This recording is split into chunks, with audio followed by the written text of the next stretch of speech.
नमस्कार, मैं आशु परिहार। आज मैं अपने डैडी से बातें कर रही थी। उनकी आर्मी की कुछ यादें ताजा कर रही थी। उनसे पूछ रही थी कि क्या क्या होता था वहाँ पे जब वो आर्मी में थे। तो उन्होंने मुझे एक कश्मीर का किस्सा सुनाया। उस किस्से को मैं आपको एक कविता के माध्यम से बताना चाहती हूँ। आशा करती हूँ कि आप लोगों को पसंद आएगा। कश्मीर की कली। कश्मीर की कली विवाह के मंडप में बैठी। कश्मीर की कली विवाह के मंडप में बैठी, आंखों में सपने सजाए, 7 फेरों की आड़ में पिया को निहारती हुई। विवाह हुआ संपन्न और खिल गई कली।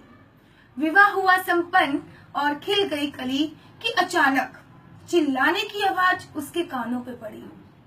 कि अचानक चिल्लाने की आवाज उसके कानों पे पड़ी।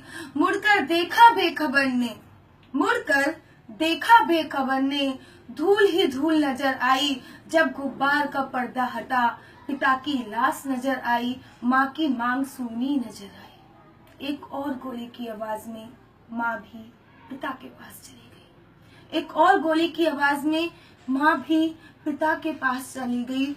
सुनहरी सुबह मानो ढलती हुई शाम बन गई। जब हमदर्द ने कुछ करना चाहा, जिससे अभी उसकी शादी हुई थी, जब उस हमदर्द ने कुछ करना चाहा, एक और गोली की आवाज उसे भी शांत कर चली।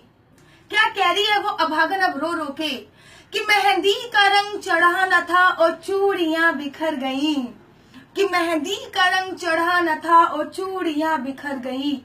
हे विधाता, ये मेरी कैसी विदाई बनाई। मैं दुनिया में अकेली नजर आई।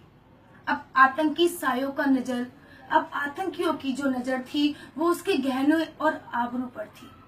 जैसे ही आतंकी का कदम बढ़ा, मंगलसूत्र से गला घोट खुद को अपने परिवार के पास ले गई। अंत क्या हुआ? अंत क्या हुआ? एक और कली आतंक की भेंट चढ़ी। एक और कली आतंक की भेंट चढ़ी।